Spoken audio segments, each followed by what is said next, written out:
नमस्कार दोस्तों, आज की कहानी का शीर्षक है सुनहरे गोबर की कथा। ये कहानी पंचतंत्र से ली गई है। आइए सुनते हैं कहानी सुनहरे गोबर की कथा। एक बार की बात है, किसी शहर में एक बड़े से पेड़ पर एक पक्षी रहता था जिसका नाम था सिंधुक। सबसे चौंकाने वाली बात यह थी कि उस पक्षी का मल सोने में बदल जाता था। यह बात किसी को भी पता नहीं थी। एक बार उस पेड़ के नीचे से एक शिकारी गुजर रहा था। शिकारी उस पेड़ के नीचे आराम करने के लिए ठहरा। वो आराम कर ही रहा था कि इतने में सिंधुक पक्षी ने उसके सामने मल त्याग कर दिया। जैसे ही पक्षी का मल जमीन पर पड़ा, वो सोने में बदल गया। यह देखते ही शिकारी बहुत खुश हुआ और उसने उस पक्षी को पकड़ने के लिए जाल बिछाया।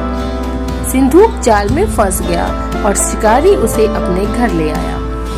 पिंजरे में बंद सिंधुक को देख शिकारी को चिंता सताने लगी कि अगर राजा को इस बारे में पता चला तो वो न सिर्फ सिंधुक को दरबार में पेश करने को कहेंगे, बल्कि मुझे भी सजा देंगे। यह सोचकर डर के मारे शिकारी ने खुद ही सिंधुक को राज दरबार में पेश कर राजा को सारी बात बताई। राजा ने आदेश दिया कि सिंधुक को सावधानी से रखा जाए और उसे अच्छे से खाना खिलाया जाए। ये सब सुनने के बाद मंत्री ने राजा को कहा, आप इस बेवकूफ शिकारी की बात पर भरोसा मत कीजिए। कभी ऐसा होता है क्या कि कोई पक्षी सोने का मल त्याग करे? इसलिए अच्छा होगा कि इसे आजाद करने का आदेश दे। मंत्री की बात सुनकर राजा ने चिड़िया को आजाद करने का आदेश दिया। सिंधुक उड़ते उड़ते राजा के दरवाजे पर सोने का मल त्याग करके गया। यह देखते ही राजा ने मंत्रियों को उसे पकड़ने का आदेश दिया, लेकिन तब तक वो पक्षी उड़ चुका था। उड़ते उड़ते सिंधुक कह गया, मैं बेवकूफ था जो शिकारी के सामने मल त्याग किया। शिकारी बेवकूफ था जो मुझे राजा के पास ले गया। राजा बेवकूफ था जो मंत्री की बात में आ गया।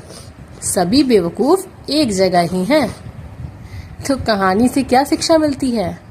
हमें कहानी से ये शिक्षा मिलती है कि कभी भी दूसरे की बात में नहीं आना चाहिए और हमेशा अपने दिमाग से काम लेना चाहिए। दोस्तों, अगर आपको ये कहानी अच्छी लगी हो तो प्लीज़ मेरे चैनल को लाइक करें, शेयर करें और सब्सक्राइब करें। आपका बहुत बहुत धन्यवाद।